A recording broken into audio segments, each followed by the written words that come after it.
The year is 1415, and across the English Channel, two great kingdoms stand locked in what history will remember as the 100 Years' War. Though by this October morning, the conflict has already stretched across nearly 8 decades of intermittent bloodshed, political maneuvering, and dynastic claims that trace their roots back to the very foundations of medieval kingship itself.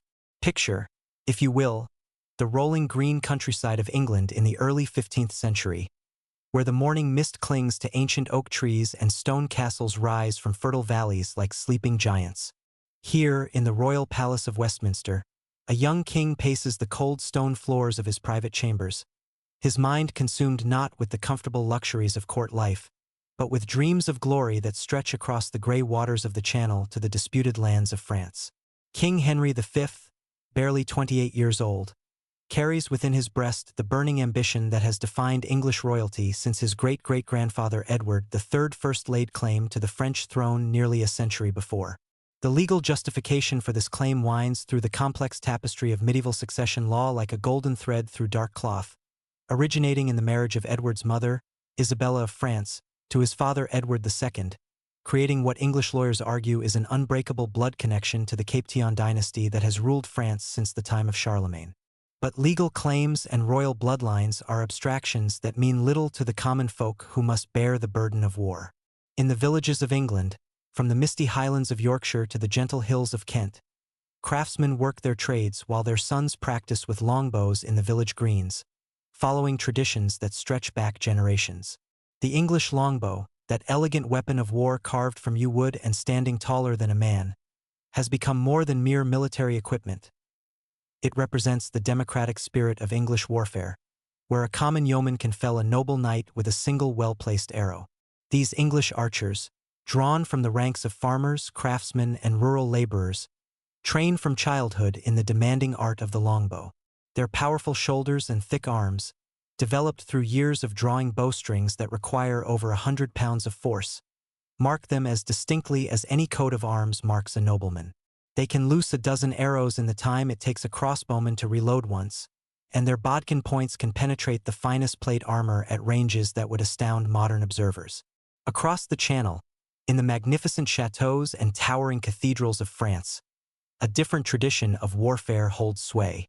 Here, the flower of medieval chivalry reaches its fullest bloom, where armored knights trained from birth in the arts of combat represent the pinnacle of military excellence. These French nobles, descendants of the warriors who rode with Charlemagne and fought in the Crusades, see warfare as an extension of their noble birth, a sacred duty that separates them from the common masses as surely as their ancestral castles separate them from the peasant hovels that cluster at their gates. The French Knight of 1415 represents the culmination of centuries of military evolution. His armor, forged by master craftsmen in Milan or Augsburg, consists of hundreds of carefully shaped plates that fit together with mechanical precision, creating a mobile fortress of steel that can deflect sword blows and turn aside arrows with equal efficiency. His destrier, his warhorse, bred specifically for combat and trained to strike with iron-shod hooves, carries him into battle with the thunderous impact of an avalanche, while his lance, 12 feet of ashwood topped with a razor-sharp steel point, can pierce through mail and bone with the unstoppable force of divine judgment. But beneath these martial traditions lie deeper currents of national identity and cultural pride that give the coming conflict its particular intensity. England, still emerging from its Norman conquest heritage, has developed a unique blend of Anglo-Saxon resilience and Norman military efficiency that expresses itself in a pragmatic approach to warfare. English commanders, from the king down to the common sergeants, value results over ceremony, effectiveness over elegance, victory over honor when the two come into conflict. France, by contrast, remains the acknowledged center of medieval civilization, the cultural heart of Christendom where troubadours compose their songs of courtly love and philosophers debate the finer points of scholastic theology. French knights see themselves not merely as warriors but as the guardians of civilization itself, the defenders of all that is noble and refined against the crude pragmatism of their English adversaries. This cultural superiority complex, deeply embedded in French noble consciousness, will play a crucial role in the tactical decisions that lead to the disaster at Agincourt. The immediate cause of Henry's invasion lies in the complex web of French politics during this turbulent period. France, technically the most powerful kingdom in Europe, suffers from a peculiar weakness at its very center. King Charles VI, known to history as Charles the Mad, falls victim to periodic bouts of insanity that leave him unable to govern effectively for months at a time. During these episodes, he believes himself to be made of glass and fears that he will shatter if touched, or he fails to recognize his own wife and children, cowering in corners of his palace like a frightened animal. This royal madness creates a power vacuum that tears French politics apart along factional lines. The Armagnacs, led by the Duke of Orleans, and the Burgundians, under the powerful Duke John the Fearless, wage what amounts to a civil war for control of the regency. Their conflict weakens France's ability to present a unified front against foreign threats while simultaneously offering opportunities for English intervention on behalf of one faction or another. Henry, with the calculating intelligence that marks all successful medieval kings, recognizes this French weakness as the perfect moment to press his ancestral claims. But his decision to invade France stems from more than mere opportunism. England itself faces internal pressures that make foreign adventure an attractive prospect for consolidating royal authority and diverting domestic tensions toward external enemies. The English nobility, grown restless after years of relative peace, sees war as both a source of profit and a validation of their martial heritage. Successful military campaigns bring not only glory but tangible rewards in the form of ransoms, plunder, and grants of conquered territory. For ambitious young nobles seeking to establish their reputations and expand their holdings, service in the French wars offers opportunities that simply do not exist in peaceful England. The common people of England, while bearing the primary burden of taxation to support royal wars, also see potential benefits in French campaigns. Military service offers a chance for social advancement rare in the rigid hierarchies of medieval society, while successful wars bring prosperity through increased trade and the circulation of captured wealth. English merchants, in particular, have strong incentives to support wars that might disrupt French commercial competition and open new markets for English wool and manufactured goods. Religious considerations also play their part in building support for the French adventure. The Great Western Schism, which has divided the Catholic Church between rival popes in Rome and Avignon, aligns roughly with the English-French political division. England supports the Roman Pope while France backs the Avignon claimant, allowing Henry to present his war as a crusade for religious unity under proper papal authority. The financing of medieval warfare represents one of the most complex challenges facing any monarch contemplating foreign adventure. Henry's preparations require enormous sums of money to purchase equipment, hire ships, pay soldiers, and maintain supply lines across hostile territory. The English Parliament, always jealous of its fiscal prerogatives, must be convinced to grant the necessary taxes through careful political maneuvering that balances royal authority against parliamentary privilege.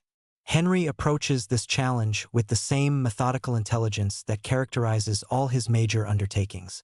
He begins by securing papal support for his war through careful diplomatic negotiation, presenting his invasion as a legitimate attempt to restore rightful authority rather than naked aggression. This papal blessing provides crucial moral authority for his cause while undermining potential French claims to religious legitimacy. Domestically, Henry undertakes a systematic campaign to build consensus among the English nobility for his French adventure. He holds private meetings with major lords, offering them specific incentives in the form of military commands, territorial grants, and shares of anticipated plunder. These negotiations, conducted with all the subtlety of skilled diplomacy, gradually build a coalition of noble support that makes parliamentary approval more likely. The English Parliament of 1415, meeting in the ancient Palace of Westminster, represents a unique institution in medieval Europe.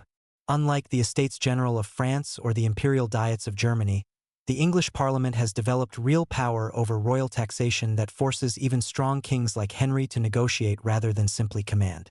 The parliamentary debates over funding for the French war reveal the complex interplay between royal ambition and constitutional limitation that characterizes English political development. Henry's presentation to Parliament demonstrates his mastery of political rhetoric and legal argument. He does not simply demand money for conquest but carefully explains his legal rights to the French throne, supported by scholarly opinions from university lawyers and historical precedents dating back to Edward III's original claims.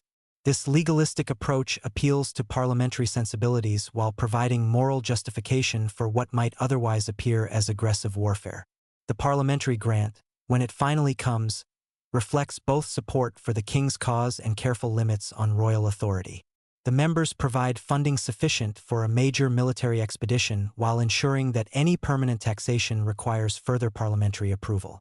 This balance between royal ambition and constitutional restraint establishes precedents that will influence English political development for centuries to come.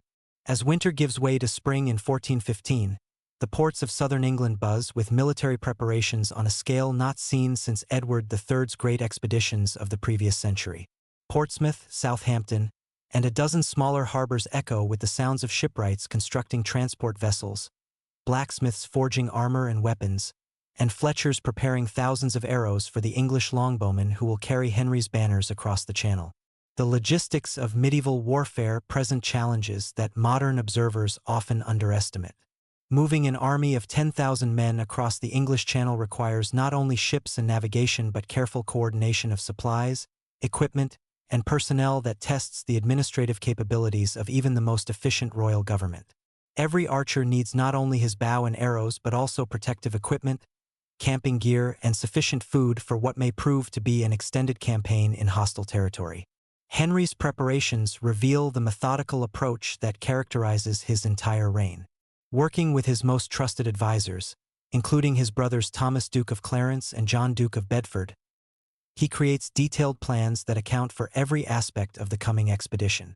Supply contracts with English merchants ensure adequate provisions, while diplomatic negotiations with potential allies attempt to create favorable conditions for the army's operations in France. The question of allies proves particularly complex given the fractured state of French politics. Henry's agents maintain secret communications with both Armagnac and Burgundian factions, seeking to exploit French divisions while avoiding commitments that might prove disadvantageous later. This delicate diplomatic balance requires constant adjustment as French political alignments shift with the changing fortunes of civil war. As summer approaches and the invasion fleet nears completion, Henry faces the final challenge of maintaining secrecy while completing his preparations. French spies operate throughout England, sending regular reports to their masters about English military activities, while English counterintelligence works to mislead French observers about the true objectives and timing of the coming expedition. The atmosphere in the English court during these final weeks before departure combines excitement and apprehension in equal measure. Young nobles who have never seen serious combat dream of glory and advancement, while veterans of previous French campaigns prepare with the grim determination of men who understand warfare's true nature. The king himself maintains an outward confidence that masks the enormous pressures of commanding such a risky enterprise. Medieval kingship demands that rulers appear infallible in public while bearing privately the full weight of responsibility for their subjects' welfare. Henry's inner circle of advisors provides support and counsel, but the final decisions rest with him alone. The success or failure of the coming campaign will determine not only his personal reputation but the future of the English crown and the welfare of thousands of his subjects who will follow him into battle.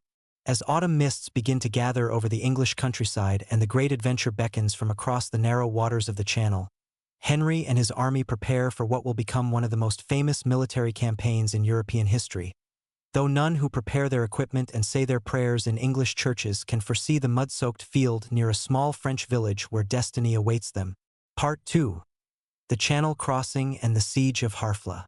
The morning of August 11, 1415, dawns gray and misty over the Solent, that narrow stretch of water separating the Isle of Wight from the Hampshire coast. From the ramparts of Portsmouth Castle, observers can see the greatest English fleet assembled since the days of Edward III stretching across the harbor like a forest of masts and sails. Nearly 1,500 vessels of every description crowd the anchorage, massive cogs capable of carrying 100 men each, sleek galleys borrowed from Genoese merchants, sturdy fishing boats pressed into royal service, and countless smaller craft that will ferry supplies and equipment across the treacherous waters of the English Channel.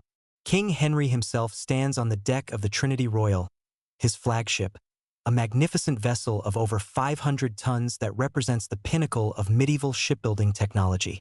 The ship's towering castles fore and aft bristle with archers and men-at-arms, while its hold contains not only the royal household but also the precious siege engines that will be needed for the coming campaign. The king wears a simple traveling cloak over his armor, but his presence radiates the confident authority that has marked his reign from its beginning. The process of loading an medieval army onto ships reveals the extraordinary complexity of warfare in this era. Each knight requires not only space for himself but room for his destrier, his pack horses, his squires, and his equipment.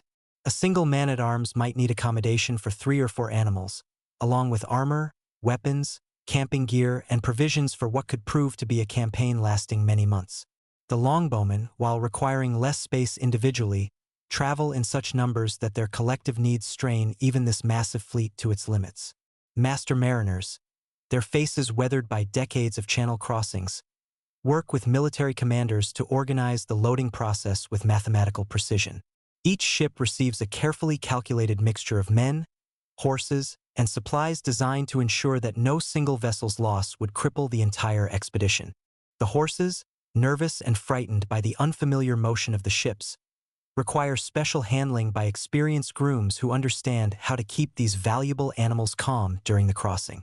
The channel crossing itself, undertaken during the unpredictable weather of late summer, tests both seamanship and military organization.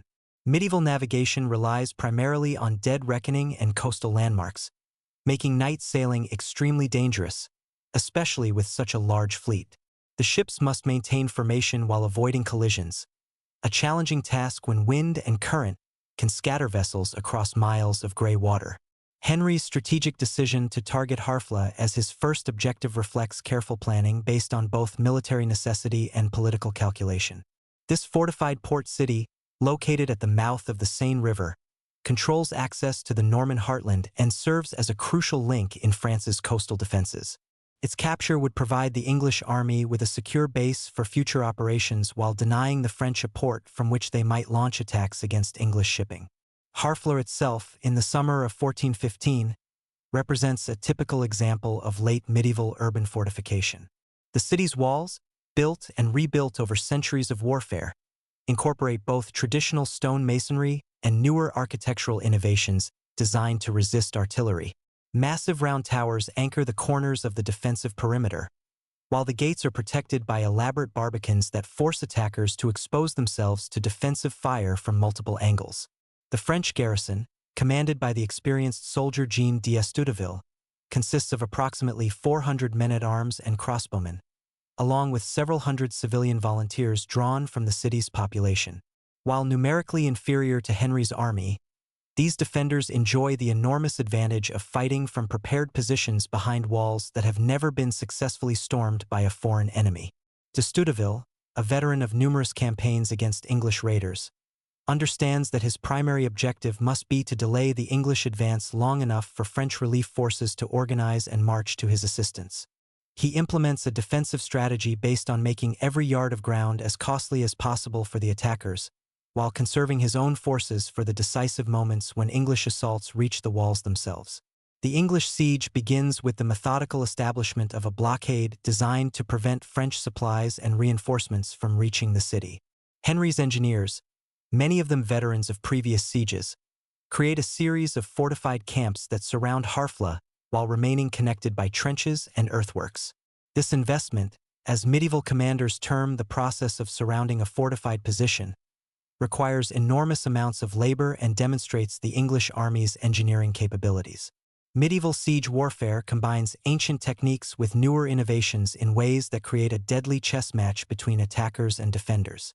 The English construct massive siege engines, trebuchets capable of hurling stones weighing 300 pounds, mangonels designed to fire clusters of smaller projectiles, and the relatively new cannon that announce their presence with thunderous roars and clouds of sulphurous smoke. The trebuchet, that elegant machine of war perfected during the Crusades, operates on principles of counterweight physics that would not seem out of place in a modern engineering textbook. The English versions, constructed from timber cut in the forests of Hampshire and assembled by master carpenters, stand over 60 feet tall when fully erected. Their throwing arms, balanced by stone counterweights weighing several tons, can hurl projectiles with devastating accuracy at ranges exceeding 300 yards. But the most innovative aspect of Henry's siege equipment lies in his use of early cannon, primitive artillery pieces that represent the cutting edge of military technology. These bronze tubes, cast by skilled metallurgists and transported across the channel at enormous expense, fire stone balls capable of battering down walls that have resisted conventional siege engines for centuries. The psychological impact of their thunderous reports often proves as valuable as their physical destructive power. The defenders of Harfleur respond to English bombardment with their own array of defensive measures. Counterbattery fire from smaller cannon mounted on the city walls attempts to destroy English siege engines, while sorties by picked men-at-arms seek to disrupt construction work and kill English engineers. The city's crossbowmen, protected by wooden mantlets and shooting through specially constructed loopholes, maintain a constant harassment of English positions. As the siege progresses through the humid days of late August, both armies face challenges that extend far beyond military tactics. The English camp, crowded with thousands of men and horses in close proximity, becomes a breeding ground for disease despite the best efforts of military surgeons and camp followers to maintain sanitation. Dysentery, that scourge of medieval armies, begins to claim victims with alarming frequency, while other ailments spread through the ranks with devastating efficiency. Henry's own household chronicles record the growing medical crisis with clinical detail. Lords and common soldiers alike fall victim to the bloody flux that leaves them too weak to fight, while others suffer from fevers and mysterious ailments that medieval medicine proves powerless to treat. The king himself, despite his youth and apparent health, shows signs of the strain as he struggles to maintain both the siege and the morale of his increasingly weakened army. The logistical challenges of maintaining a siege in enemy territory become apparent as English supply lines stretch across the Channel and through hostile Norman countryside. Every meal for the army must be either brought from England or seized from unwilling French peasants, while fodder for the horses requires constant foraging expeditions that expose English soldiers to French raids and ambushes. French resistance to English foraging takes on the character of guerrilla warfare as local militias and noble retinues harass English supply columns with hit-and-run tactics. Norman crossbowmen, fighting in terrain they know intimately, inflict casualties on English foragers while avoiding direct confrontation with larger English forces. This constant attrition gradually weakens the English army while demonstrating the difficulties of maintaining an invasion force in hostile territory. Meanwhile, across France, the news of Henry's invasion galvanizes a nation previously paralyzed by civil war. The Dauphin Louis, acting as regent during his father's latest bout of madness, issues summons to the nobility calling for immediate mobilization against the English threat. For the first time in years, Armagnac and Burgundian nobles begin to cooperate in face of the foreign invasion, though their alliance remains fragile and marked by mutual suspicion. The French mobilization reveals both the kingdom's strengths and its weaknesses in dramatic fashion. France's noble cavalry, widely acknowledged as the finest in Europe, begins gathering at Rouen under the command of Marshal Boucicaut and Constable d'Albret. These armored warriors, trained from childhood in the arts of war and mounted on destriers bred specifically for combat, represent a military force that has dominated European battlefields for centuries. But French military organization suffers from the same factional divisions that plague the kingdom's politics. Noble commanders, jealous of their prerogatives and suspicious of rivals, resist attempts at unified command. The result is an army that possesses enormous individual quality but lacks the coordinated discipline that characterizes English military organization under Henry's direct leadership. French intelligence gathering, hampered by the language barriers and cultural differences that separate Norman peasants from English soldiers, provides only fragmentary information about English strength and intentions. French commanders know that Henry has landed with a substantial force and is besieging Harfleur, but they remain uncertain about his ultimate strategic objectives and the true condition of his army. As September arrives with its shorter days and cooler nights, the siege of Harfleur enters its final phase. The English bombardment has opened several breaches in the city's walls, while mining operations conducted by Welsh specialists threaten to collapse entire sections of the fortifications. De Studeville, his garrison reduced by casualties and disease, faces the agonizing decision of whether to continue resistance or seek terms for surrender. The French commander's situation becomes desperate as his scouts report that no relief force appears to be approaching despite weeks of promises from the royal court. His own men, exhausted by constant bombardment and reduced to eating horses and dogs, begin to show signs of demoralization that could easily turn into panic if the English launch a general assault. Henry, meanwhile, faces his own difficult calculations. His army, reduced by disease and casualties to perhaps 8,000 effective fighting men, lacks the strength for a prolonged campaign if Harfla continues to resist. The approaching autumn weather threatens to make channel crossings increasingly dangerous, while his financial resources, strained by the enormous costs of the expedition, cannot support indefinite operations in France. The negotiation of Harfla's surrender demonstrates the complex codes of honor that govern medieval warfare. De Stuteville, following established precedent, offers to surrender the city if no French relief force arrives within a specified time limit. This arrangement allows the French garrison to maintain their honor while providing Henry with a definite timeline for concluding the siege. When the deadline passes without the appearance of French reinforcements, Harfla opens its gates to the English army. Henry's entry into the conquered city, conducted with all the ceremony appropriate to a victorious king, establishes English control over this crucial port while demonstrating royal clemency toward the defeated garrison. The French soldiers, following medieval custom, march out with their personal weapons and equipment, having sworn oaths not to fight against Henry for a period of 1 year. The conquest of Harfla provides Henry with the secure base he needs for future operations, but it also presents him with difficult strategic choices. His original plan called for marching inland toward Paris, but his army's weakened condition makes such an ambitious campaign extremely risky. Alternative strategies include returning to England with his conquest secure, or attempting a more limited operation designed to demonstrate English military capability without overextending his forces. The decision to march north toward Calais, the English stronghold on the Channel coast, represents a compromise between caution and ambition. This route will take the army through territory that Henry claims as rightfully his, allowing him to demonstrate English sovereignty while avoiding the risks of a direct assault on Paris.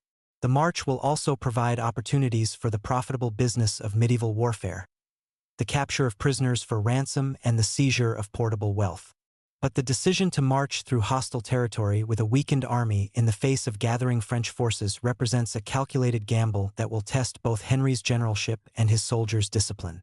The 200-mile journey from Harfla to Calais must be completed before winter weather makes further military operations impossible, while French armies gather strength with each passing day.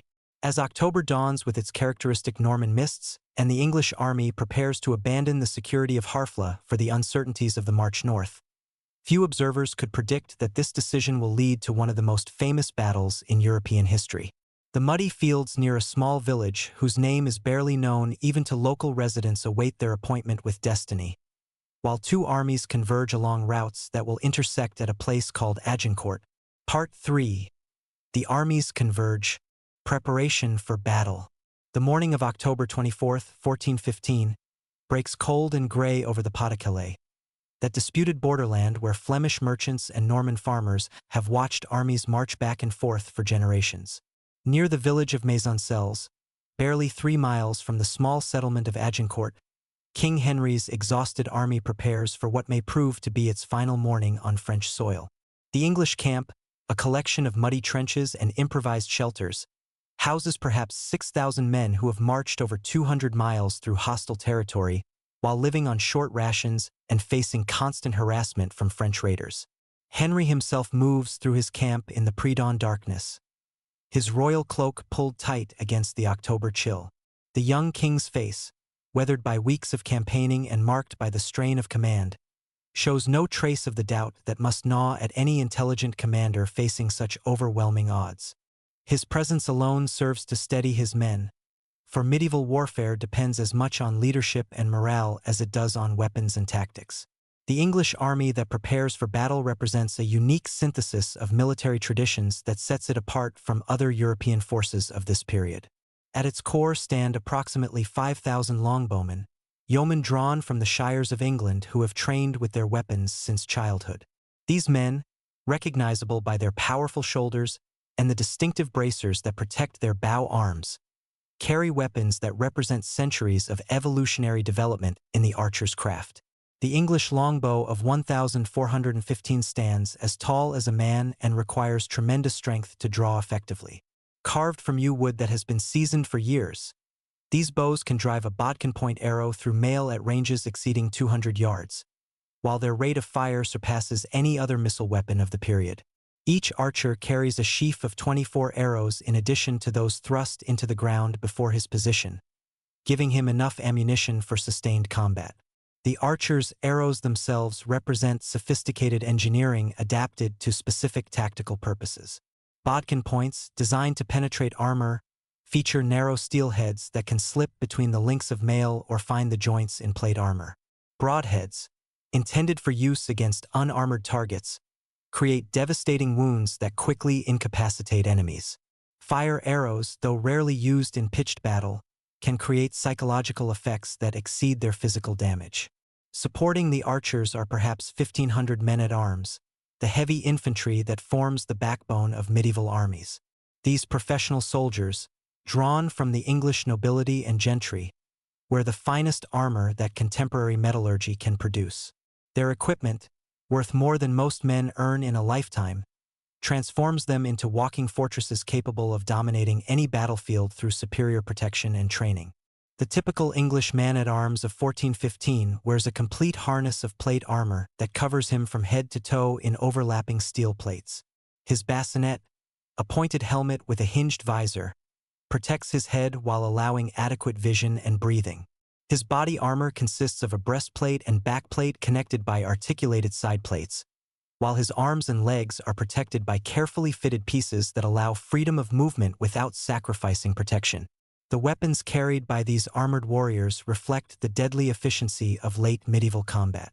Their primary weapon, the poleaxe, combines an axe blade with a hammerhead and a sharp spike, creating a versatile tool capable of crushing armor, penetrating helmets, or thrusting between armor plates. Secondary weapons include long swords designed for both cutting and thrusting, and war hammers specifically crafted to deliver concussive blows through armor. But the English army's greatest advantage lies not in individual equipment but in its tactical organization and discipline. Henry's men have fought together through the siege of Harfleur and the Long March across Normandy, developing the unit cohesion that separates veteran formations from mere collections of individual warriors. Their commanders, from the king down to the sergeants who lead small groups of archers, understand the importance of coordinated action in achieving victory against superior numbers. Across the muddy fields near Agincourt, the French army presents a vastly different spectacle.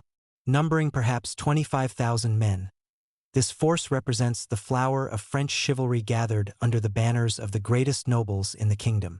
The sight of their pavilions, decorated with heraldic devices that trace their lineages back to Charlemagne, creates a visual display of medieval magnificence that would impress observers in any age. The French army's organization reflects the feudal structure of medieval society, with each great lord bringing his own retinue of knights, men-at-arms, and supporting troops. The Constable Charles d'Albret commands overall, but his authority depends more on personal prestige than institutional power. Under him serve Marshal Boucicaut, the Duke of Alençon, the Count of Eu, and dozens of other nobles whose combined military experience spans decades of warfare across Europe. The core of French military power lies in its heavy cavalry, approximately 8,000 armored knights and men-at-arms mounted on destriers bred specifically for war. These warriors represent the pinnacle of medieval military development, their equipment and training honed through centuries of evolutionary refinement. A single French knight, properly equipped and mounted, possesses combat power that would require a dozen foot soldiers to match. French armor of this period achieves levels of sophistication that will not be surpassed until the Renaissance. Milanese armorers, working with French specifications, create complete harnesses that protect every inch of the wearer's body while maintaining the articulation necessary for mounted combat. The great bassinet gives way to the newer sallet, while innovations in joint construction allow knights to move with surprising agility despite wearing over 60 pounds of steel. The French destrier, the warhorse that carries these armored warriors into battle, represents an achievement in selective breeding that rivals any modern thoroughbred. Standing 16 hands high and weighing over a ton, these massive animals possess the strength to carry an armored knight at full gallop while maintaining the agility necessary for battlefield maneuvering. Their training, as extensive as that of their riders, enables them to strike with iron-shod hooves and bite with teeth that can crush bones. French tactical doctrine, developed through centuries of successful cavalry charges, emphasizes the devastating impact of massed heavy cavalry striking enemy formations at full speed. The sight of hundreds of armored knights advancing at the gallop, their lances leveled and banners streaming, has broken the morale of countless enemy armies before contact is even made. This psychological dominance, as much as physical combat power, has established French military supremacy throughout Europe. But the French army also includes significant numbers of infantry and missile troops that often receive less attention from chroniclers focused on knightly exploits. Genoese crossbowmen, mercenaries whose mechanical weapons can penetrate any armor at close range, provide long-range firepower that complements the shock action of the cavalry. French men-at-arms fighting on foot possess equipment and training comparable to their English counterparts, while contingents of urban militias bring local knowledge and defensive motivation to the army. The contrast between English and French military cultures becomes apparent in their respective approaches to the coming battle. English commanders, led by Henry himself, conduct careful reconnaissance of the battlefield while discussing tactical options with their subordinates. The democratic tradition of English warfare, where common archers fight alongside noble knights, creates an atmosphere of shared purpose that transcends social boundaries. French military planning reflects the hierarchical nature of feudal society, where each great lord expects to command his own forces according to his understanding of honor and precedent. The result is an army of enormous individual quality but limited collective discipline, where personal glory often takes precedence over tactical coordination. French nobles compete for the honor of leading the first charge, while common soldiers serve primarily as support for their social superiors. The battlefield itself, lying between the villages of Agincourt and Agincourt, creates tactical conditions that will prove crucial to the battle's outcome. Recent heavy rains have turned the plowed fields into a morass of thick mud that clings to boots and hooves alike. The field narrows as it approaches the English position, constricted by woods on both flanks that will channel the French advance into a killing ground perfectly suited to English defensive tactics. Henry's tactical deployment demonstrates the sophisticated understanding of combined arms warfare that characterizes English military thinking. He positions his army across the narrow part of the field, with men-at-arms forming a central core flanked by wedges of longbowmen. This formation, tested in previous battles against Scottish and French armies, maximizes English strengths while minimizing the advantages that French numbers might otherwise provide. The English archers, deployed in their traditional harrow formation, drive sharpened stakes into the ground before their positions to discourage cavalry charges. These wooden spikes, angled toward the enemy and reinforced with iron points, create obstacles that will funnel French attacks into predetermined killing zones. The archers themselves, positioned to deliver enfilading fire against any force attacking the English center, can maintain their rate of fire throughout an extended engagement. French tactical planning, conducted in a series of heated councils among the great lords, reveals the tensions between military necessity and social precedent that plague feudal armies. The most experienced commanders, including Marshal Boucicaut, advocate for tactical approaches that account for English defensive capabilities. They propose using crossbowmen to suppress English archers while infantry attacks clear lanes for cavalry charges, combined with flanking movements that exploit French numerical superiority. But these sensible tactical suggestions conflict with the honor code that governs French noble behavior. Young knights, eager to prove their valor and win renown, demand the right to lead the first charge regardless of tactical considerations. The pressure of social expectations, combined with confidence born of previous victories, overcomes the caution that military experience might otherwise counsel. The negotiations that take place between the armies on the evening before battle demonstrate the complex codes of medieval warfare that attempt to limit conflicts even in their most extreme forms. Henry, following established custom, sends heralds to the French commanders proposing terms that might avoid unnecessary bloodshed. His offer to withdraw from France in exchange for safe passage to Calais reflects both genuine concern for his men and tactical calculation about English disadvantages. The French response, delivered with all the ceremony appropriate to such formal communications, rejects Henry's proposals while offering counterterms that would preserve French honor. They demand that Henry surrender his claim to French territories and accept vassal status under the French crown, conditions that no English king could accept without destroying his credibility. These diplomatic exchanges, while unlikely to prevent battle, establish the legal and moral framework within which the coming conflict will be understood. Religious observances on both sides reveal the deep spiritual dimensions of medieval warfare. English chaplains, led by Henry's personal confessor, conduct masses throughout the night for soldiers who understand that dawn may bring their deaths. The sacrament of communion takes on particular significance for men facing battle, while the ritual of confession provides spiritual preparation for what may be their final hours. French religious preparations follow similar patterns, with army chaplains providing spiritual comfort to knights and common soldiers alike. The blessing of weapons and armor, an ancient ritual that sanctifies the tools of war, creates a sense of divine favor that helps overcome natural fear.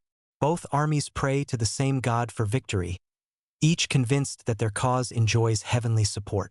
The psychological atmosphere in both camps during the hours before battle combines anticipation, fear, and grim determination in ways that test human endurance to its limits. Veteran soldiers, drawing on experience gained in previous campaigns, prepare their equipment with methodical care while maintaining the calm demeanor that marks professional warriors. Younger men, facing their first major battle, struggle to control their emotions while seeking reassurance from their more experienced comrades. Henry's own preparation for battle demonstrates the complex responsibilities of medieval kingship. As supreme commander, he must finalize tactical plans while maintaining the confidence of his subordinates. As a Christian king, he must seek divine guidance through prayer and religious observance. As a man facing possible death, he must confront his own mortality while projecting unwavering confidence to his followers. The famous eve of battle speech attributed to Henry by later chroniclers and immortalized by Shakespeare may be more literary creation than historical fact, but it captures the essence of his leadership during these crucial hours. Whether delivered as a formal oration or expressed through countless personal interactions with his men, Henry's message emphasizes the bonds of brotherhood that unite all members of his army, regardless of social rank. The king's words, as recorded by contemporary observers, stress the righteousness of the English cause while acknowledging the sacrifices that victory will require. He reminds his men of their previous successes while preparing them for the challenges ahead. Most importantly, he creates a sense of shared destiny that transforms a collection of individual warriors into a unified fighting force capable of achieving what seems impossible. As dawn approaches on October 25th, the feast day of Saints Crispin and Crispinian, both armies complete their final preparations for a battle that will determine not only their immediate fates but the future course of the 100 Years' War. The English, outnumbered by more than 4-1, rely on superior position, better discipline, and the devastating effectiveness of their longbows. The French, confident in their numerical superiority and the proven effectiveness of heavy cavalry, prepare to sweep their enemies from the field through sheer overwhelming force. The muddy field between Agincourt and Agincourt, unremarkable in every way except for its strategic location, awaits its transformation into one of history's most famous battlefields.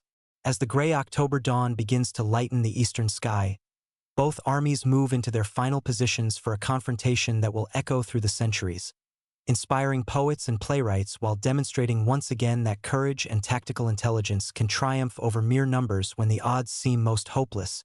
Part 4. The Battle of Agincourt, October 25, 1415. The first light of St. Crispin's Day reveals a scene that would have seemed familiar to warriors from any age. Two armies facing each other across a narrow field, each convinced of the righteousness of their cause and prepared to die for their beliefs. The morning mist clings to the plowed earth like the breath of sleeping giants, while the silence between the opposing forces carries an almost physical weight that presses down upon thousands of men who know that many of them will not see another sunset. King Henry, mounted on a small gray courser and wearing a crown of gold set with precious stones over his bassinet, rides slowly along the English line. His presence serves to steady men whose nerves have been stretched taut by hours of waiting, while his calm demeanor masks the enormous pressure that rests upon his young shoulders. At 28, he carries the responsibility not only for his own life but for the lives of every Englishman on this foreign field, along with the future of his dynasty and kingdom.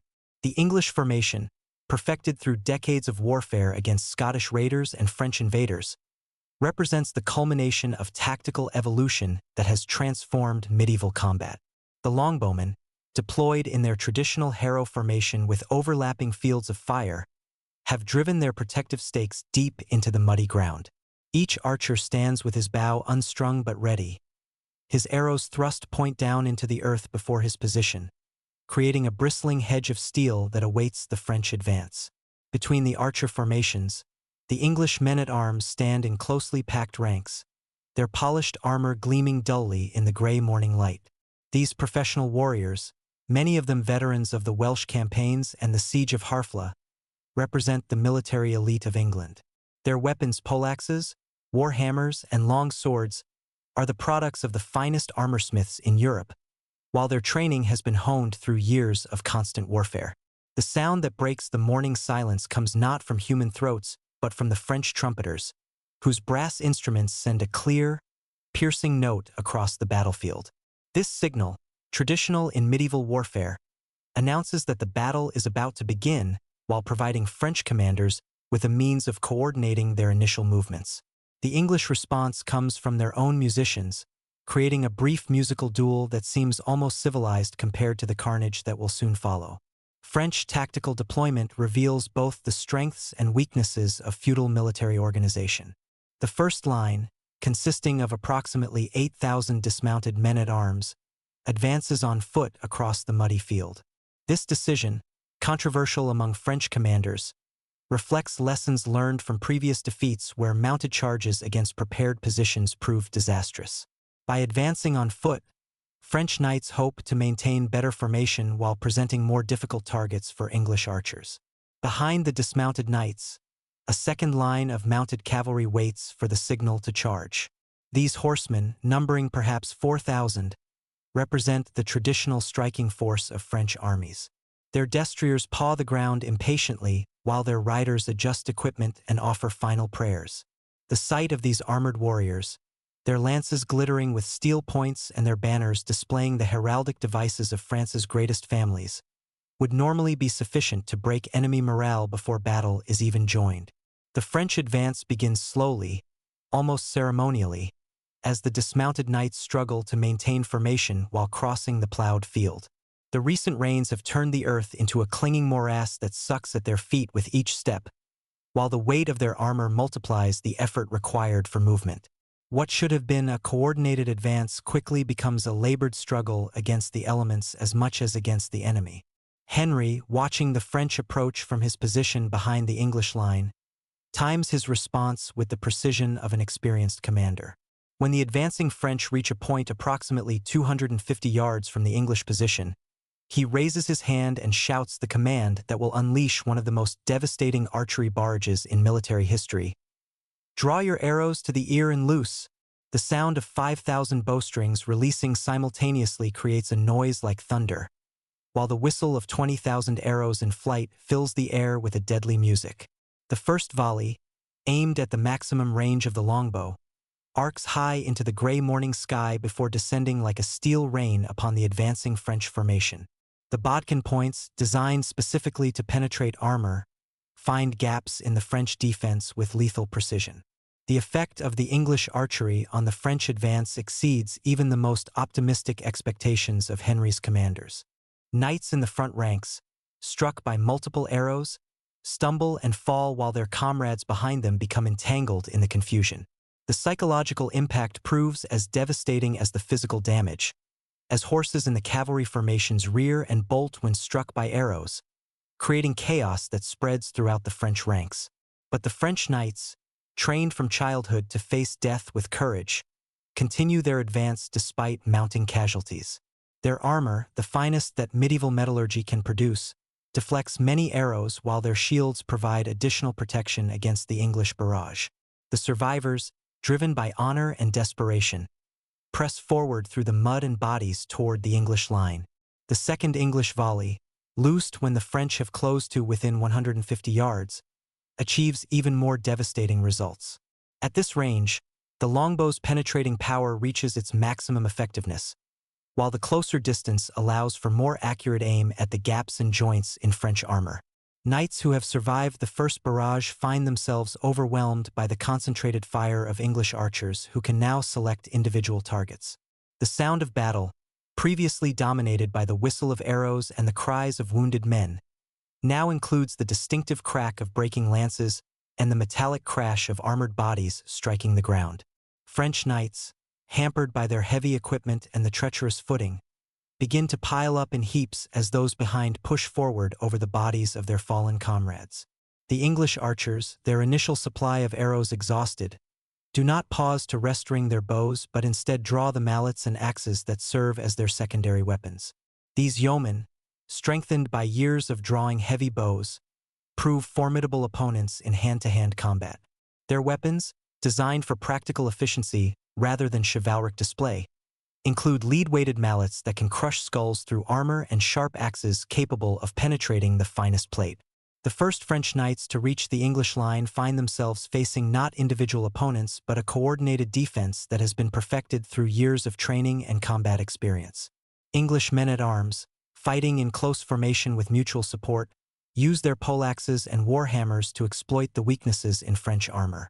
The longer reach of their weapons allows them to strike at French knights before the latter can bring their shorter swords into effective range. The psychological transformation that occurs during intense combat affects both armies in ways that contemporary observers struggle to describe. Men who moments before were terrified find themselves swept up in the fury of battle, their individual fears subsumed into a collective rage that drives them to acts of extraordinary courage and brutality. The sound of their own voices, raised in war cries and battle songs, helps to maintain unit cohesion while drowning out the screams of the wounded and dying. French tactical coordination, already strained by the difficulties of the advance, completely breaks down as individual knights find themselves fighting isolated combats for survival. The narrow front of the battlefield, constricted by woods on both flanks, prevents French commanders from deploying their numerical superiority effectively. Instead of a coordinated assault by thousands of warriors, the battle becomes a series of individual duels fought in conditions that favor English defensive tactics. The Duke of Alençon, one of the most experienced French commanders, attempts to rally his men for a coordinated push against the English center. His personal courage, demonstrated by his willingness to fight in the front ranks alongside common soldiers, inspires those around him to renewed effort. For a brief moment, it appears that French determination might overcome English tactical advantages through sheer weight of numbers and noble leadership. But the English response demonstrates the superior discipline that comes from unified command and professional training. Henry himself, fighting on foot among his men-at-arms, provides visible leadership that encourages his soldiers to extraordinary efforts. The sight of their king sharing their dangers and wielding his poleaxe with deadly efficiency transforms individual English warriors into components of a military machine that operates with mechanical precision. The turning point of the battle comes when the French cavalry, held in reserve during the initial assault, attempts to charge the English flanks. These mounted knights, representing the traditional elite of French military power, expect to sweep around the English position and attack from behind. But the muddy ground and the obstacles created by fallen men and horses channel their charge into predictable paths that English archers have prepared to receive. The cavalry charge, that awesome spectacle that has dominated European battlefields for centuries, dissolves into chaos as horses become mired in the mud while their riders struggle to maintain control. English archers, repositioning with the mobility that comes from fighting unencumbered by heavy armor, concentrate their fire on the horses rather than their armored riders. The psychological effect of seeing their magnificent destriers falling creates panic among the French cavalry that spreads throughout their formation. Individual acts of heroism on both sides provide brief moments of clarity in the general confusion of battle. Sir John Cornwall, an English knight in his 70s, fights with the fury of a man half his age while protecting the royal standard. His example inspires younger men to match his courage, creating a defensive core around Henry that becomes the focal point of English resistance. French heroism proves equally remarkable, as knights continue fighting even when surrounded and outnumbered. The Count of Eu, wounded by multiple arrows and bleeding heavily, continues to swing his sword until he collapses from exhaustion. His refusal to surrender, even when offered quarter by English opponents, exemplifies the chivalric code that values honor above life itself. The sound of battle gradually changes as the initial fury of combat gives way to the grim work of finishing wounded enemies and securing prisoners.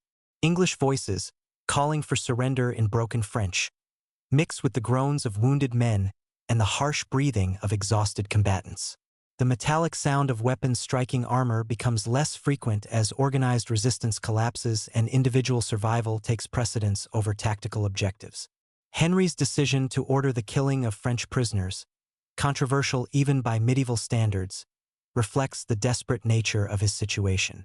Reports of a French attack on the English baggage train, combined with signs that enemy reserves are preparing a fresh assault, convince him that his small army cannot safely guard large numbers of prisoners while continuing to fight. The order, reluctantly carried out by English soldiers who understand the economic value of high-ranking captives, demonstrates the harsh realities of medieval warfare. The psychological impact of this decision extends beyond its immediate tactical effects. French knights, witnessing the systematic execution of their captured comrades, face a choice between continued resistance that might lead to honorable death in combat, or surrender that now offers no guarantee of survival. The traditional rules of chivalric warfare, which normally provide protection for defeated nobles, collapse under the pressure of desperate circumstances. English exhaustion becomes apparent as the battle enters its final phase. Men who have fought continuously for several hours show signs of physical breakdown, while their weapons, dulled by constant use against armor, become less effective. The psychological strain of combat, combined with the physical demands of fighting in heavy equipment, pushes even veteran warriors to their limits of endurance. The final French assault, led by the remaining cavalry reserves, represents a last desperate attempt to salvage victory from defeat. These knights, seeing their army dissolving around them, choose to die fighting rather than accept the humiliation of retreat. Their charge, while lacking the coordinated power of the earlier attacks, demonstrates the individual courage that has made French nobility famous throughout Europe. But English defensive positions, now reinforced by captured French weapons and equipment, prove capable of withstanding this final test. The combination of archery, disciplined infantry combat, and superior tactical position overwhelms French efforts despite their individual heroism. The sight of French banners falling one by one creates a visible symbol of defeat that breaks the morale of the remaining attackers. The battle's end comes not with dramatic gestures but with the gradual realization that organized French resistance has ceased. English soldiers, many of them wounded and all of them exhausted, begin the grim task of searching the battlefield for survivors and valuable equipment.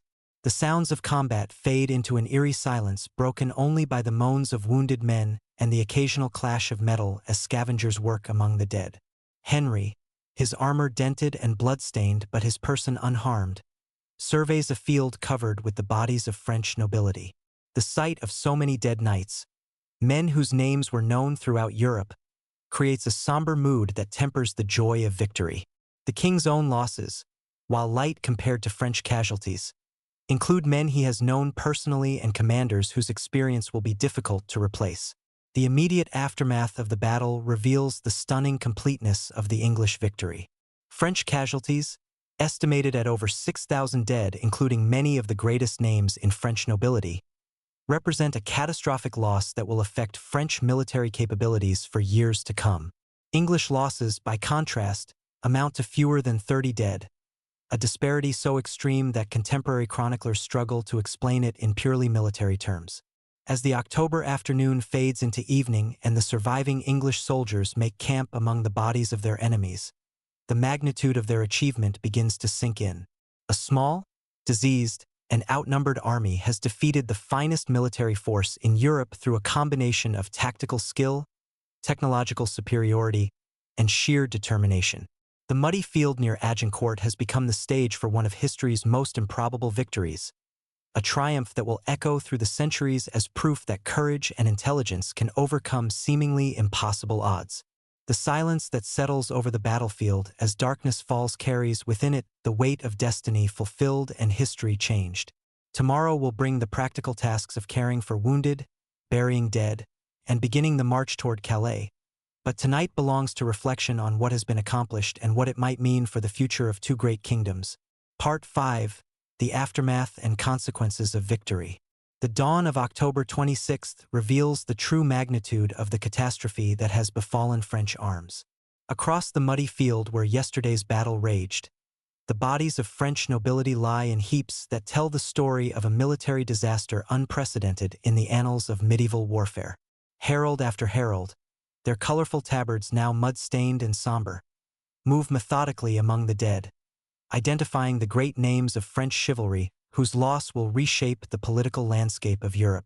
King Henry, rising early despite his exhaustion, walks among his sleeping soldiers with the measured tread of a commander who understands that victory brings responsibilities as heavy as those of defeat. The young king's face, aged by the strain of command and marked by the realization of what his army has accomplished, shows none of the triumphant joy that might be expected from such a complete success. Instead, his expression reflects the sober understanding that this battle, however decisive, represents only one chapter in a much longer story. The task of counting the dead reveals the staggering disparity between English and French losses. French casualties include 3 dukes, 5 counts, 90 barons, and over 1,500 knights, representing a cross-section of the kingdom's military leadership that will require decades to replace. Among the fallen lie men whose names were known throughout Europe: the Duke of Alençon, who died fighting in the front ranks; the Duke of Brabant, who arrived late to the battle and charged immediately into the English lines; and Charles d'Albret, the Constable of France, whose body is found beneath a pile of his own men-at-arms. English losses, by contrast, amount to perhaps 25 men, including only 1 nobleman of any significance. The Duke of York, Henry's cousin, died not from enemy action but apparently from suffocation beneath the press of bodies during the fiercest fighting. Even this small number of casualties represents personal loss for Henry, who knew many of his soldiers individually and valued their loyalty and service above the abstract calculations of military advantage. The treatment of prisoners reveals the complex ethical framework that governs medieval warfare. Despite Henry's controversial order to kill captured Frenchmen during the height of battle, several hundred French nobles survived to face the prospect of ransom. These men, including the Duke of Orleans and Marshal Boucicaut, represent enormous potential wealth for their English captors, but they also pose significant problems for an army that must march hundreds of miles through hostile territory. The ransom system that governs the treatment of noble prisoners reflects the economic realities of medieval warfare as much as its chivalric ideals. A captured duke might be worth £10,000, a sum that represents the lifetime earnings of hundreds of common soldiers, while even minor knights command ransoms equivalent to several years' income for prosperous merchants. The prospect of such wealth motivates English soldiers to take prisoners alive despite the tactical disadvantages of guarding captives during active combat. But the logistics of managing noble prisoners during an active campaign create challenges that medieval commanders rarely discuss in their official accounts. Each prisoner requires food, shelter, and guard personnel, while the most valuable captives must be treated with the courtesy appropriate to their rank. The result is a complex traveling court that accompanies the English army, complete with its own protocols of etiquette and honor that must be maintained even in the midst of military operations. Henry's decision to march immediately toward Calais reflects both strategic necessity and political calculation. His army, weakened by disease and casualties, cannot risk remaining in French territory where enemy forces might gather for revenge. The 2-week march to the English stronghold at Calais provides time for French shock at the defeat to crystallize into organized resistance, making speed essential for English survival. The march itself becomes a triumphal procession as news of the victory spreads throughout northern France. English soldiers, their confidence restored by success, maintain better discipline and morale than during their previous retreat from Harfleur. The sight of French prisoners marching alongside their captors provides visible proof of English victory, while demonstrating Henry's clemency toward defeated enemies. French reaction to the disaster at Agincourt reveals the profound psychological impact of the defeat on a kingdom that had considered itself militarily invincible. The loss of so many great nobles in a single afternoon creates not only military weakness but a crisis of confidence that affects every level of French society. Peasants and merchants, who had relied on noble protection, suddenly find themselves exposed to English raiders and Burgundian enemies without adequate defense. The political consequences of the French defeat extend far beyond immediate military considerations. The death of the Constable d'Albret and so many other Armagnac leaders tips the balance of French factional warfare decisively toward the Burgundians. Duke John the Fearless, who had remained neutral during the campaign, now finds himself in a position to dominate French politics without effective opposition from his traditional rivals. King Charles VI, emerging from one of his periodic bouts of madness to learn of the catastrophe, reportedly weeps openly at the news of so many deaths among his nobility. The royal court, already weakened by the king's mental illness, struggles to maintain effective government while dealing with the practical consequences of losing much of the kingdom's military leadership in a single battle. The Dauphin Louis, heir to the French throne, faces the daunting task of rebuilding French military power with resources depleted by years of civil war and now devastated by foreign defeat. His attempts to raise new armies and fortify key positions meet with limited success as French nobles, traumatized by the losses at Agincourt, prove reluctant to risk their remaining strength in further confrontations with English forces. Henry's return to England transforms what might have been a modest homecoming into one of the greatest celebrations in English history. News of the victory, carried by swift messengers who outpaced the returning army, creates a wave of jubilation that sweeps across the kingdom from the Scottish borders to the Channel coast. Church bells ring continuously for days, while impromptu processions fill the streets of every English town and village. The economic impact of the victory extends far beyond the immediate profits from ransoms and plunder.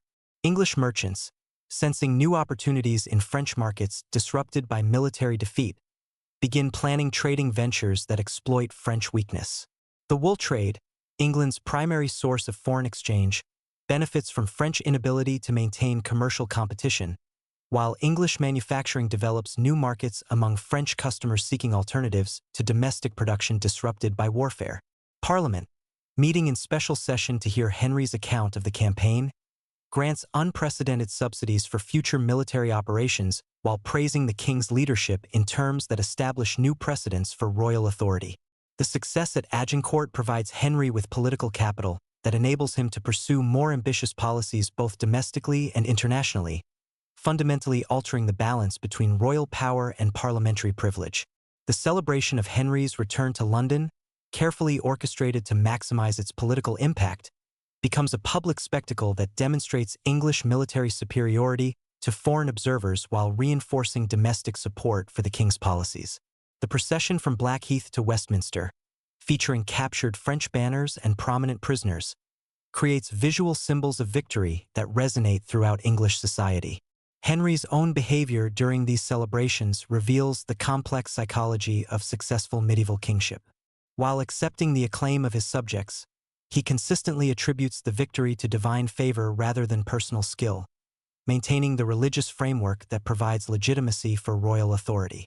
His visits to shrines and churches, combined with generous donations to religious institutions, reinforce the image of a Christian king blessed by God with success in righteous warfare. The diplomatic consequences of Agincourt extend throughout Europe as foreign courts reassess their relationships with both England and France. The Holy Roman Emperor, previously inclined to support French interests, begins exploring closer ties with England as Henry's military reputation enhances English diplomatic prestige. Italian city-states, always sensitive to shifts in the balance of power, send ambassadors to London seeking commercial agreements and military alliances. The Burgundian response to English victory demonstrates the complexity of late medieval politics. Duke John the Fearless, while maintaining official neutrality, quietly begins negotiations with English representatives about potential cooperation against their mutual Armagnac enemies. These discussions, conducted through intermediaries and disguised as commercial arrangements, lay the groundwork for the alliance that will eventually give Henry control over northern France. Portuguese and Castilian reactions reveal the broader European implications of English success. Both kingdoms, with their own interests in French affairs, must recalculate their policies in light of Henry's demonstrated military capabilities. The marriage diplomacy that has traditionally linked European royal families becomes more complex as English victory makes Henry a more attractive potential ally or a more dangerous enemy. The technological implications of the battle inspire military innovations throughout Europe as commanders seek to understand and counter English tactical advantages. The effectiveness of the longbow against heavy cavalry leads to increased emphasis on gunpowder weapons, which promise similar range and penetrating power without requiring the years of training necessary for archery. The result is an acceleration of military technological development that will eventually transform warfare throughout the continent.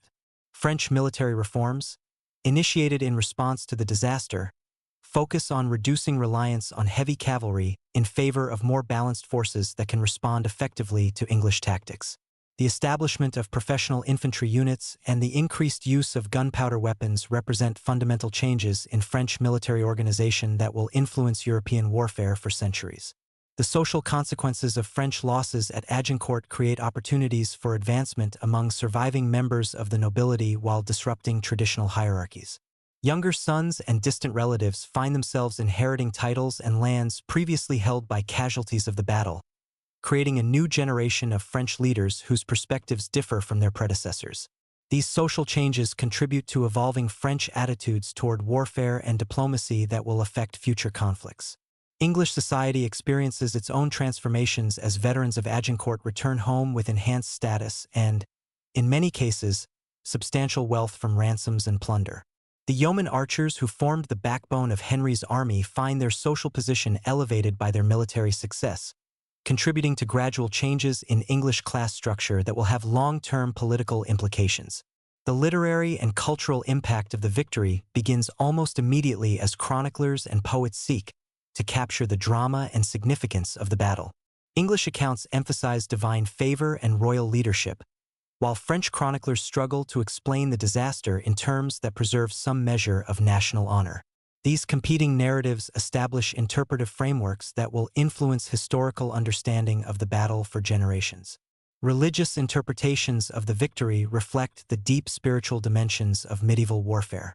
English clerics see the triumph as proof of God's favor for their kingdom's cause, while French theologians struggle to explain how divine justice could permit such a catastrophic defeat for the most Christian king of France. These theological debates contribute to broader discussions about the relationship between political authority and religious legitimacy that characterize late medieval thought. The long-term strategic consequences of Agincourt become apparent as Henry uses his enhanced prestige to pursue a systematic conquest of Normandy. The psychological impact of the victory facilitates English recruitment and diplomacy while weakening French resistance to subsequent campaigns. The result is a fundamental shift in the military balance between the two kingdoms that will persist until Henry's death removes English advantages based on his personal leadership. Economic historians later identify Agincourt as a turning point in the development of English national identity, as military success against France helps consolidate a sense of English distinctiveness that transcends regional and class divisions. The shared experience of victory creates bonds between different segments of English society while establishing military prowess as a defining characteristic of English national character. The battle's influence on military education extends throughout Europe as commanders study English tactics and organization, seeking to understand the sources of their success. Military treatises written in the decades following Agincourt emphasize the importance of discipline, coordination, and appropriate use of missile weapons, principles that become standard elements of military training throughout the continent. As winter settles over northern France and the immediate aftermath of the battle gives way to longer-term consequences, the true significance of what occurred near the small village of Agincourt begins to emerge. The victory has not only changed the immediate military balance between England and France, but has established precedents and created conditions that will influence European politics and warfare for generations to come. The muddy field where French chivalry met its doom has become a symbol of military revolution and political transformation, whose echoes will resonate through the remaining decades of the Hundred Years' War and beyond. Part 6. Legacy and Cultural Memory, the Immortal Battle. In the quiet centuries that follow the clash of arms on that October morning in 1415, the story of Agincourt begins its transformation from historical event into cultural legend. The process occurs gradually, almost imperceptibly, as chroniclers embellish accounts, poets add dramatic flourishes, and each generation of storytellers adapts the tale to reflect their own values and concerns. What emerges is not merely the record of a military engagement but a powerful myth that speaks to fundamental human experiences of courage, leadership, and national identity. The earliest transformation occurs within the lifetimes of the battle's survivors, as veterans reshape their memories to emphasize certain aspects while allowing others to fade. English accounts naturally stress the heroic leadership of King Henry and the remarkable courage of common archers, creating a narrative that celebrates both royal authority and democratic participation in national glory. The story becomes a vehicle for expressing distinctly English values: pragmatism over ceremony, effectiveness over elegance, merit over birth. French chroniclers face the more difficult task of explaining a catastrophic defeat without undermining national honor or royal legitimacy. Their accounts tend to emphasize the exceptional circumstances that led to disaster: the muddy field, the unusually effective English tactics, the unfortunate timing of various French decisions. Some writers attribute the defeat to divine punishment for French sins, while others focus on individual acts of heroism that preserved honor even in defeat. The transformation of Agincourt from history into legend accelerates during the Renaissance as humanist scholars and poets discover in the battle themes that resonate with their era's fascination with individual greatness and national destiny. Italian writers, always interested in military innovation, analyze the tactical aspects of the English victory while contributing to the development of military science as an academic discipline. But it is in England where the legend of Agincourt achieves its most powerful expression, culminating in William Shakespeare's immortal dramatization in Henry V. Written in 1599, nearly 2 centuries after the battle, Shakespeare's play transforms the historical Henry into an idealized English king whose leadership embodies the virtues that Elizabethan England wished to see in itself.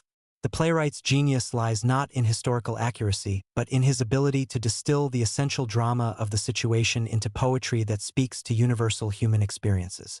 Shakespeare's St. Crispin's Day speech, delivered by Henry to his troops before battle, becomes one of the most famous passages in English literature. The words, "We few, we happy few, we band of brothers," create an emotional connection between audience and characters that transcends the specific historical circumstances. The speech transforms Agincourt from a medieval military engagement into a timeless celebration of courage, camaraderie, and shared purpose. The playwright's treatment of the battle itself reveals his understanding of theatrical effectiveness over historical precision. The famous scene of Henry moving disguised among his soldiers on the eve of battle, listening to their fears and concerns, may have no basis in historical fact, but it creates a powerful dramatic moment that illuminates the psychological pressures of leadership. Shakespeare's Henry is both king and man, bearing the awesome responsibility of command while remaining connected to the common humanity of his followers. The cultural impact of Shakespeare's interpretation extends far beyond the theater. The play's themes of English exceptionalism and the triumph of merit over aristocratic privilege resonate strongly with audiences in an era when England is emerging as a major European power. Elizabeth I herself, facing the threat of Spanish invasion, finds in Henry V a model of English kingship that combines military prowess with popular support. The linguistic legacy of Agincourt enters English cultural consciousness through phrases and concepts that originate in contemporary accounts of the battle. The term decimation, though historically associated with Roman military punishment, becomes linked in popular usage to the devastating losses suffered by French nobility. The expression "band of brothers" transcends its Shakespearean origins to become a general term for military comradeship and shared sacrifice. French cultural memory of Agincourt develops along different lines, shaped by the need to preserve national honor while acknowledging military reality. French historians tend to emphasize the larger context of the Hundred Years' War, presenting Agincourt as a temporary setback in a longer struggle that ultimately ended in French victory. The battle becomes a cautionary tale about the dangers of overconfidence and poor coordination rather than a celebration of enemy virtue. The military lessons of Agincourt influenced tactical development throughout Europe for generations after the battle.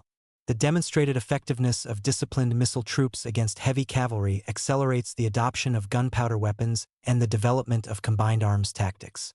Military theorists study the battle as an example of how superior organization and appropriate use of terrain can overcome numerical disadvantage. The evolution of military technology renders the specific tactical innovations of Agincourt obsolete within a century of the battle, but the strategic principles demonstrated there remain relevant to military thinking. The importance of unit cohesion, the value of defensive positioning, and the decisive impact of leadership continue to influence military education and doctrine development throughout the early modern period. Artistic representations of Agincourt reflect changing aesthetic sensibilities and political perspectives across the centuries. Medieval illuminated manuscripts focus on the formal aspects of chivalric combat, depicting armored knights in stylized poses that emphasize honor and ceremony over the brutal realities of warfare. Renaissance painters begin to show more realistic battle scenes, influenced by humanist interest in individual psychology and classical models of historical painting. 18th-century British artists discover in Agincourt themes that align with Enlightenment values of rational leadership and constitutional monarchy. Their paintings typically show Henry as a thoughtful commander whose success derives from careful planning and wise decision-making rather than divine favor or martial prowess. These images reflect contemporary British political ideology that emphasizes parliamentary government and rational administration. Romantic-era interpretations of the battle emphasize emotional and psychological dimensions, focusing on the drama of individual courage and the tragedy of young men dying in foreign fields. Writers and artists of this period are drawn to the contrast between medieval chivalric ideals and the harsh realities of combat, finding in Agincourt a symbol of lost innocence and the price of glory. The development of modern historical scholarship in the 19th century brings new analytical approaches to understanding Agincourt and its significance. Professional historians, armed with improved methods of source criticism and comparative analysis, begin to separate legendary elements from documented facts while exploring the battle's broader historical context. Archaeological investigations, beginning in the 20th century, provide physical evidence that complements and sometimes contradicts literary sources. Excavations near the traditional battlefield site reveal artifacts that illuminate the material culture of medieval warfare while raising new questions about the exact location and nature of the combat. Metal detectors uncover arrowheads, armor fragments, and personal items that provide tangible connections to the men who fought and died on that October morning. The discovery of mass grave sites near Agincourt offers sobering evidence of the battle's human cost, while providing opportunities for scientific analysis of medieval warfare's physical impact. Skeletal remains show traumatic injuries consistent with contemporary weapon types, while analysis of bone chemistry provides information about the geographic origins and social status of the casualties. Modern forensic techniques applied to historical investigation reveal details about the battle that contemporary chroniclers could not have known. Computer modeling of the battlefield terrain, combined with analysis of medieval weapon effectiveness, provides new insights into tactical dynamics and helps explain the extraordinary disparity in casualties between the opposing forces. The commemoration of Agincourt's 600th anniversary in 2015 demonstrates the battle's continuing relevance to contemporary cultural and political discussions. Official ceremonies in both England and France reflect careful diplomatic balance, acknowledging the historical significance of the battle while emphasizing present-day cooperation between the two nations. The events reveal how historical memory adapts to serve contemporary political purposes while maintaining connections to past events. Academic conferences and scholarly publications surrounding the anniversary showcase the evolution of historical understanding about medieval warfare, international relations, and cultural identity. Modern historians approach Agincourt not as an isolated military event, but as a lens through which to examine broader themes of social change, technological development, and cross-cultural interaction. The battle's influence on popular culture extends well beyond traditional historical scholarship into areas such as military fiction, documentary film, and interactive media, Video games that allow players to recreate the battle appeal to contemporary audiences while raising questions about the relationship between entertainment and historical education. These modern interpretations often prioritize dramatic engagement over historical accuracy, continuing the tradition of adapting Agincourt's story to reflect contemporary values and interests. The linguistic analysis of contemporary accounts reveals the gradual evolution of national consciousness in both England and France during the late medieval period. The vocabulary used to describe the battle and its participants shows increasing awareness of cultural differences and national characteristics that will eventually crystallize into modern concepts of nationalism. The economic history of Agincourt's aftermath illuminates the financial mechanisms that sustained medieval warfare and the broader economic relationships between late medieval kingdoms. Analysis of ransom records, taxation documents, and commercial treaties reveals how military success translated into economic advantage while demonstrating the complex interdependence of political and economic factors in international relations. The social history of the battle's veterans provides insights into the long-term impact of military service on individual lives and community structures. Records of land grants, marriage patterns, and social mobility among Agincourt survivors reveal how military success could transform personal circumstances while contributing to broader social change. The religious dimensions of Agincourt's cultural legacy reflect medieval Christianity's pervasive influence on political and military affairs. Contemporary prayers, sermons, and theological treatises discussing the battle reveal how medieval people understood warfare in spiritual terms, while providing insights into the relationship between religious belief and political authority.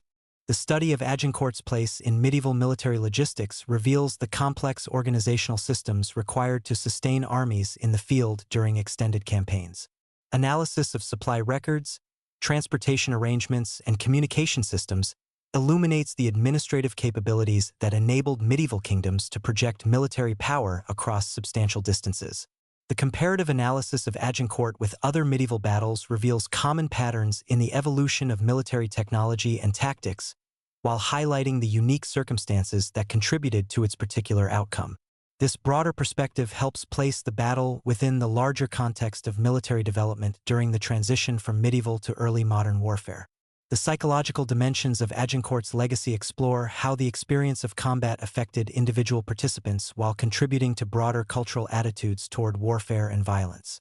Analysis of contemporary accounts reveals the mental and emotional challenges faced by medieval warriors while providing insights into the relationship between individual psychology and collective behavior in extreme circumstances.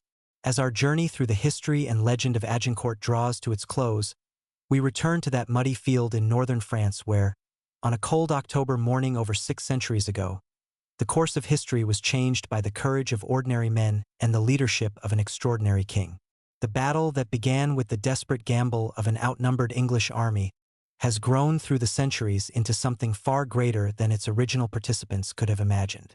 In the gentle twilight of historical memory, where fact and legend merge into stories that speak to fundamental human experiences, Agincourt remains a testament to the unpredictable nature of human affairs and the power of determination to overcome seemingly impossible odds.